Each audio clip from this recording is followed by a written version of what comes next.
Hello friends, ఈ వీడియోలో మనం టైప్స్ ఆఫ్ డేటాబేసెస్ని రియల్ వరల్డ్ ఎగ్జాంపుల్స్తో కలిపి చాలా సింపుల్గా నేర్చుకుందాం. So let's start our video. Coming to ఇంట్రడక్షన్లో మనకి ఎన్ని టైప్స్ ఆఫ్ డేటాబేసెస్ ఉన్నాయి, అవి ఏంటి అనేటివి మనం ఇక్కడ 11 టైప్స్ ఆఫ్ డేటాబేసెస్ ఏంటో చూడొచ్చు. Coming to first database DBMS అంటే డేటాబేస్ మేనేజ్మెంట్ సిస్టమ్. ఇక్కడ డేటాని ఫైల్స్ లాగా స్టోర్ చేస్తారు. డూప్లికేట్ వాల్యూస్ని ఆలోచిస్తుంది. డేటాకి మధ్య రిలేషన్షిప్ అనేది ఉండదు. ఎగ్జాంపుల్ తీసుకున్నట్టయితే కంప్యూటర్స్లో ఎక్సెల్ షీట్స్లో స్టూడెంట్స్ రికార్డ్స్ మెయింటైన్ చేయడం, అందులో డూప్లికేట్ నేమ్స్ ఉండొచ్చు, రిలేషన్ ఉండకపోవచ్చు. దాన్ని డిబిఎంఎస్గా ఒక ఎగ్జాంపుల్గా తీసుకోవచ్చు.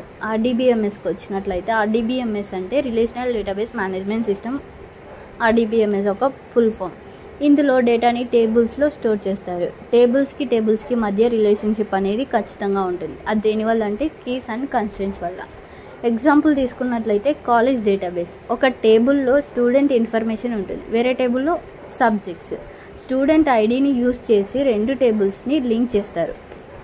కమింగ్ టు క్లౌడ్ డేటాబేస్, డేటాని క్లౌడ్లో స్టోర్ చేస్తారు. ఇంటర్నెట్ ద్వారా యాక్సెస్ చేయొచ్చు. స్ట్రక్చర్డ్, సెమీ స్ట్రక్చర్డ్, అన్స్ట్రక్చర్డ్ డేటాని మొత్తాన్ని సపోర్ట్ చేస్తుంది. అంటే పర్టికులర్గా రిస్ట్రిక్షన్స్ అనేటివి ఏమీ లేవు.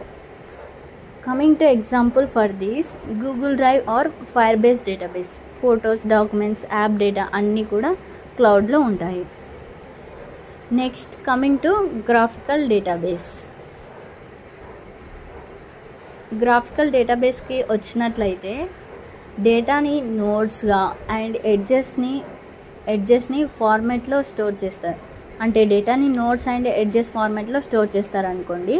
నోడ్ అంటే ఎంటిటీ, ఎడ్జ్ అంటే రిలేషన్షిప్. అంటే ఎగ్జాంపుల్ తీసుకున్నట్లయితే మనకి ఫేస్బుక్లో ఒక ప్రొఫైల్ ఉంది. మన ప్రొఫైల్ని ఎంటిటీ అంటాము. మనల్ని ఫాలో అయ్యే మన ఫ్రెండ్స్ని రిలేషన్షిప్ అంటారు. దాన్ని ఎడ్జ్ అంటారు. నోడ్ అంటే మనల్ని ఫాలో అయ్యే వాళ్ళు edge. Coming to object oriented database, డేటాని క్లాసెస్ అండ్ ఆబ్జెక్ట్స్ ఫామ్లో స్టోర్ చేస్తారు. క్లాసెస్ అంటే blue print or template. Object అంటే రియల్ వరల్డ్ ఎంటిటీ. ఎగ్జాంపుల్ తీసుకున్నట్లయితే గేమ్ డెవలప్మెంట్లో ఒక క్లాస్గా కార్ని తీసుకుంటారు. ఆబ్జెక్ట్స్ లాగా different types of cars, Audi, BMW ఇలా టైప్స్ ఆఫ్ కార్స్ని స్టోర్ చేస్తారు with their properties. Coming to centralised database.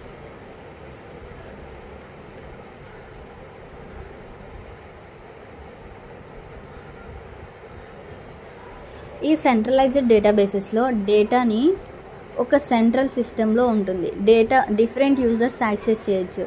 అంటే ఇప్పుడు మన ఇంట్లో ఒక ఫోన్ మాత్రమే ఉంది. మన ఇంట్లో నలుగురు ఉన్నారు, నలుగురికి కలిపి ఒక ఫోన్ మాత్రమే ఉంది. ఎవరికి కావాలన్నప్పుడు వాళ్ళు యూజ్ చేస్తారు. అంటే single database by multiple users. ఇక్కడ మనం చూసినట్లయితే సింగిల్ డేటాబేస్ మల్టిపుల్ యూజర్స్, దీన్ని సెంట్రలైజ్డ్ డేటాబేస్ అంటారు. డిస్ట్రిబ్యూటెడ్ డేటాబేస్ అంటే డేటా మల్టిపుల్ సర్వర్స్లో ఉంటుంది. లొకేషన్ని బేస్ చేసుకొని డిస్ట్రిబ్యూషన్ అనేది జరుగుతుంది. ఎలా అంటే డిస్ట్రిబ్యూటెడ్ అంటే పంచడం, ఒక్కొక్క యూజర్కి ఒక్కొక్క డేటాబేస్ పంచినట్లు. అంటే ఎన్ని ఉంటాయి, మల్టిపుల్ యూజర్స్ ఉంటే మల్టిపుల్ డేటాబేసెస్ ఉంటాయి. కమింగ్ టు పర్సనల్ డేటాబేస్ అంటే ఏంటి, అది మనకు మాత్రమే సొంతం, మనం మాత్రమే యాక్సెస్ చేయగలుగుతాం. మనది అంటే కొంచెం మాత్రమే, మన ఓన్ డీటెయిల్స్ మాత్రమే కాబట్టి, ఒక్క డీటెయిల్సే కాబట్టి దాన్ని స్మాల్ సైజ్ డేటాబేస్ అని అంటాము. సో మన మొబైల్లో కాంటాక్ట్స్ ఉంటాయి. మన మొబైల్లో కాంటాక్ట్స్ మనం మాత్రమే యాక్సెస్ చేయగలము, వేరే వాళ్ళు వచ్చి యాక్సెస్ చేయలేరు. సో దీన్ని మనం పర్సనల్ డేటాబేస్ అని అంటాము. End user database. ఈ డేటాబేస్ని మల్టిపుల్ యూజర్స్ యాక్సెస్ చేస్తారు. బట్ రూల్స్ అండ్ పర్మిషన్స్ని బట్టి డేటాని యాక్సెస్ చేస్తారు. ఎలా అంటే ఇప్పుడు మనం జాబ్కి ఒక అప్లికేషన్ని సబ్మిట్ చేసాము, అప్లై చేసాము నౌకరీలో. HR అనేవాళ్ళు అందరి అప్లికేషన్స్ చూస్తారు. అంటే డిఫరెంట్ డేటాని చూస్తారు. ఎంప్లాయీస్ అంటే మనం మన ఓన్ అప్లికేషన్ మాత్రమే చూడగలం, మిగతా వాళ్ళ అప్లికేషన్స్ని చూడలేం. దాన్ని ఎండ్ యూజర్ డేటాబేస్ అని అంటాము. కమింగ్ టు కమర్షియల్ డేటాబేస్కే ఇంకొక నేము పెయిడ్ డేటాబేస్. అంటే రెడీమేడ్ డేటాబేస్. ఆల్రెడీ అక్కడ డేటా అనేది ఉంటుంది. ఆ డేటా మనకి కావాలంటే మనం డబ్బులు కట్టి ఆ డేటాని యాక్సెస్ చేసుకోవాలి. ఎలాగంటే ఇప్పుడు మనకి ఫుడ్ చాలా ఆకలి అవుతూ ఉంది, మనం చేసుకోనికి ఓపిక లేదు. అప్పుడు మనం ఏం చేస్తాము, రెస్టారెంట్కి వెళ్ళి ఫుడ్ ఆర్డర్ చేసుకొని తింటాము. అలానే ఇది కూడా ఆర్డర్ అంటే మళ్ళీ పేమెంట్ కూడా చేస్తాం కదా. So paid database. Coming to hierarchical database. డేటాని ట్రీ లైక్ స్ట్రక్చర్లో స్టోర్ చేస్తారు. పేరెంట్ చైల్డ్ రిలేషన్ ఉంటుంది. ఎగ్జాంపుల్ తీసుకున్నట్లయితే కంపెనీ ఆర్గనైజేషన్ చార్ట్ ఎలా ఉంటుంది, ఫస్ట్ సిఇఓ తర్వాత ఎక్కువ పవర్స్ ఉన్నాయి మేనేజర్ తర్వాత ఎంప్లాయీస్. ఇలా హైరార్చికల్ స్ట్రక్చర్లో ఉంటుంది ఈ డేటాబేస్. అంటే ఎలా, tree like structure. First parents, దాని తర్వాత చైల్డ్స్ తర్వాత అలా వస్తారు కదా, అలా. Thank you for watching. Please subscribe to my channel SQL series. Like, share and comment.